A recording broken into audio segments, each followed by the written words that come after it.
Salam damai sejahtera untuk kita semua, Bapak Ibu Saudara yang dikasihi Tuhan.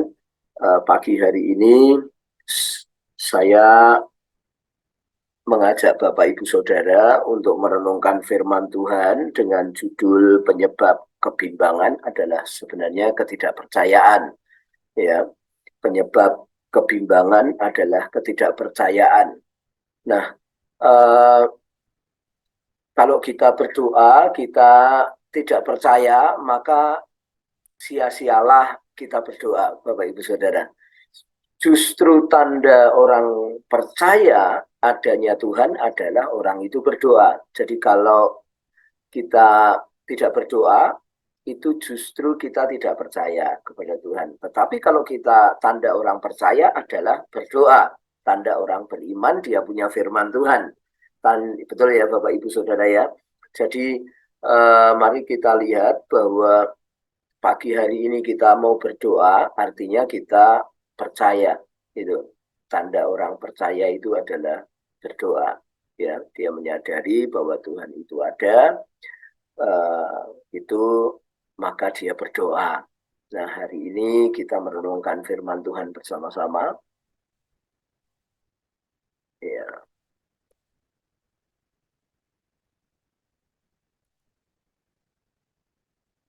ya, penyebab kebimbangan adalah ketidakpercayaan. Ya, Bapak Ibu Saudara, mari kita merenungkan firman Tuhan. Kita baca bersama-sama Yohanes 10 ayat 24 dan 25. Maka orang-orang Yahudi mengelilingi dia dan berkata kepadanya, berapa lama lagi engkau membiarkan kami hidup dalam kebimbangan? Jikalau engkau Mesias, katakanlah terus terang kepada kami. Yesus menjawab mereka, aku telah mengatakan kepada kamu, tetapi kamu tidak percaya. Pekerjaan-pekerjaan yang kulakukan dalam nama Bapakku, itulah yang memberikan kesaksian tentang aku. Jadi Bapak Ibu Saudara, ini ada orang Yahudi, dia bertemu dengan Tuhan, bukan satu orang Bapak Ibu Saudara, tetapi beberapa orang. Dia menanyakan gitu, dia menanyakan ya, berapa lama lagi engkau membiarkan kami hidup dalam kebimbangan gitu. Ya, Bapak Ibu Saudara. Nah, menurut saya ya, ini kok lucu ya, Bapak Ibu, yang bimbang dia ya, dikatakan penyebabnya Tuhan gitu. Bapak Ibu Saudara, ini kan lucu sekali ya. Eh, yang bimbang dia, tetapi dia bertanya kepada Tuhan, dikatakan penyebabnya dia. Padahal kalau kita baca ayat 25, sangat jelas sekali. Ya, sangat jelas sekali bahwa Tuhan mengatakan, dia sudah menyatakan sebenarnya. Dikatakan di situ. Ya, tetapi orang-orang ini masih bimbang. Ya, Bapak Ibu Saudara. Mari ini saya bagikan karena ini penting sekali. Banyak sekali kita mengalami kejatuhan karena kebimbangan. Kita tidak jadi berdoa karena kebimbangan. Kita tidak mendapatkan apa yang kita doakan karena kebimbangan. Padahal semuanya sudah jelas. Ya, yang jadi masalah adalah kitanya, Bapak Ibu Saudara. Ya, oleh karena itu pagi hari ini tentu ini saya berharap meneguhkan Bapak Ibu Saudara semua. Nah, ketidakpercayaan ini, Bapak Ibu Saudaraku, kata percaya itu kata kerja, gitu. Bukan kata sifat, Bapak Ibu Saudara. Tapi kata percaya itu kata kerja, ya. Kalau kita percaya, berarti kita melakukan sesuatu.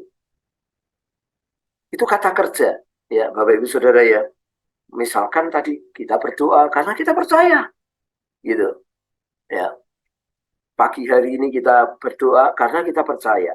Nah, percaya adalah kata kerja. Yang kedua, tidak percaya berarti tidak melakukan apapun.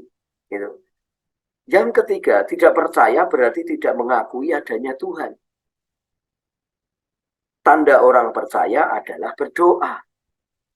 Semua itu sudah jelas, Bapak Ibu Saudara ya. Jadi kita mengerti betul, sekarang kita melihat bahwa yang diganggu oleh iblis adalah kepercayaan kita kepada Tuhan. Bapak Ibu Saudara yang dikasihi Tuhan, kalau kita melihat kejatuhan Hawa, dia tahu firman Tuhan. Ya, tetapi firman Tuhan itu dipertanyakan lagi oleh si setan. Ya, supaya goyah kepercayaan itu. Dan dia meneguhkan, kalau kamu makan itu, kamu akan menjadi seperti Tuhan, katanya. Jadi dia tidak butuh Tuhan, tidak akan berdoa. Jadi pagi hari ini kita berdoa, karena kita tahu bahwa Tuhan ada, kita butuh Tuhan, kita butuh pertolongan Tuhan, walaupun Bapak Ibu Saudaraku, pertolongan yang kita minta kepada Tuhan adalah besar, yaitu merubah banyak orang datang kepada Tuhan. Saudara-saudara yang dikasihi Tuhan, ini pagi hari inilah tanda orang percaya, yaitu berdoa. Tanda kita percaya kepada Tuhan, yaitu kita bekerja, melakukan aktivitas. Ya Bapak Ibu Saudaraku ya, tanda kita ini percaya kepada Tuhan, maka pagi ini kita lakukan. Nah, ada 3 hal, ada 4 hal yang di situ bisa kita pelajari. Yang pertama adalah bahwa adanya kebimbangan dalam hati orang Yahudi itu karena dia sebenarnya tidak percaya, gitu. Ya, di situ dikatakan, maka orang-orang Yahudi mengelilingi dia dan berkata kepadanya, berapa lama lagi engkau membiarkan kami hidup dalam kebimbangan? Jadi dia bimbang sendiri, tapi yang disalahkan eksternalnya. Ya, faktor eksternal membuat dia bimbang. Sebenarnya bimbang itu karena dia tidak percaya. Ya, ya sama seperti kita, misalkan kita berdoa, kita tidak boleh bimbang. Ya, Bapak Ibu Saudara. Kemudian yang kedua, menanyakan sebuah kejelasan yang sudah jelas. Ya, dari pihak Tuhan itu sebenarnya sudah jelas. Firman-Nya jelas, Bapak Ibu Saudara. Ya, ada orang yang bertanya, Tuhan, apakah saya perlu menyerahkan hidup kepadamu? Gitu. Ya jelas, Bapak Ibu Saudara, itu sudah jelas, tidak perlu dipertanyakan. Kita semua manusia ditebus oleh Tuhan, Bapak Ibu Saudara ya. Kemudian saudara-saudaraku, itu dia menanyakan kejelasan yang sudah jelas, jikalau engkau Mesias, katakanlah terus terang kepada kami. Nah, yang ketiga, ketidakpercayaan itulah sebenarnya yang membuat orang ini tidak selamat. Yesus menjawab mereka, aku telah mengatakannya kepada kamu, tapi kamu tidak percaya. Gitu. Jadi yang jadi masalah adalah kepercayaan dari orang-orang itu, gitu ya, Bapak Ibu Saudara. Yang keempat, Bapak Ibu Saudaraku, walaupun sudah diteguhkan dengan keajaiban-keajaiban, karena masalahnya tidak percaya, tetap saja dia tidak berubah hidupnya.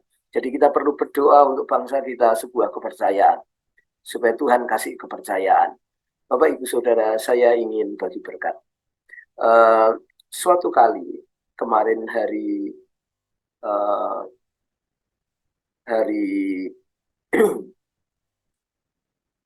apa itu? Rabu. Rabu saya itu biasa saya berkumpul dengan teman-teman kerja, saudara-saudaraku, lalu mereka menanyakan sebuah firman Tuhan karena story dari seseorang firman Tuhan. Ya. Kemudian saya menjelaskan, Bapak Ibu Saudara, mereka dalam hati saya melihat percaya sama Tuhan. Itu karena doa-doa kita, saya yakin, Bapak Ibu Saudara. Mereka percaya. Waktu itu dia menanyakan, kamu setia perkara-perkara kecil, nanti Tuhan berikan tanggung jawab yang besar. Dia baca story itu di YouTube temannya. Gitu. Dia tanyakan, Pak, itu artinya apa? Gitu. Artinya apa, Pak? Nah, saya mulai menjelaskan firman Tuhan kepada mereka berempat. Gitu. Saya mulai jelaskan kepada mereka. Dan jadilah itu diskusi yang menyenangkan, walaupun mereka tidak menyatakan diri, tetapi mereka percaya, mereka melakukan. Bapak Ibu Saudara yang dikasihi Tuhan, pagi hari ini doa kita tidak sia-sia. Saya melihat betul karena saya sering turun. Banyak sekali akibat doa-doa kita ini, mulailah masyarakat, mulailah orang-orang itu, mereka percaya kepada Tuhan. Mulailah mereka ini, Bapak Ibu Saudara, mengerti tentang juru selamat. Mulailah mereka menanyakan tentang itu dan mereka mau percaya. Oleh karena itu Bapak Ibu Saudara, mari kebimbangan ini yang menyebab ketidakpercayaan, penyebabnya ketidakpercayaan ini Bapak Ibu Saudara kita doakan. Supaya banyak orang datang kepada Tuhan. Jangan seperti orang Yahudi. Sampai sekarang masih menanyakan, masih bimbang. Tetapi mari Bapak Ibu Saudara, kita nyahkan kebimbangan ini. Kita berdoa supaya bangsa kita percaya. Karena dari percaya mereka datang kepada Tuhan dan berdoa. Dari percaya mereka mendapatkan Tuhan dalam hidup mereka. Mari kita berdoa.